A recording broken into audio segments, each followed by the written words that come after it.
පොඩ්ඩක් ඉන්න. අම්මේ චුට්ටක් කතා කරන්නකෝ. මෙහාට දෙන ෆෝන් එක. කියනවා ළමයෝ මම මේ සඳුරුගේ අම්මා කතා කරන්නේ. මේ සම්බන්ධ ගැන තමුන්ගේ අම්මා තාත්තා දන්නවද? ඔව් ඇන්ටි මම කියලා තියෙන්නේ. ඔය ළමයට කාර් එකක් එහෙම තියෙනවලු නේද? ඔව් ඇන්ටි මම මේ දැනුත් කාර් එකේ යන ගමන් ඉන්නේ. කොල්ලොත් එක්ක රස්තියාදු එහෙම ගහන්න යන්නේ නැහැ නේද? අනේ නෑ ඇන්ටි. නැහැ නෑ මම රස්තියාදු යන්නේ නෑ.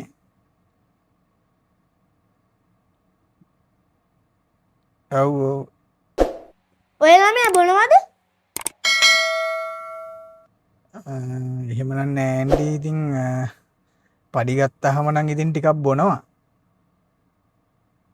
ඒකට කමක් නෑ. දුවලගේ තාත්තත් මේ පඩි ගත්ත දවසට පොඩ්ඩක් බොනවා. අපේ මහත්තයාට නම් 25 පඩි.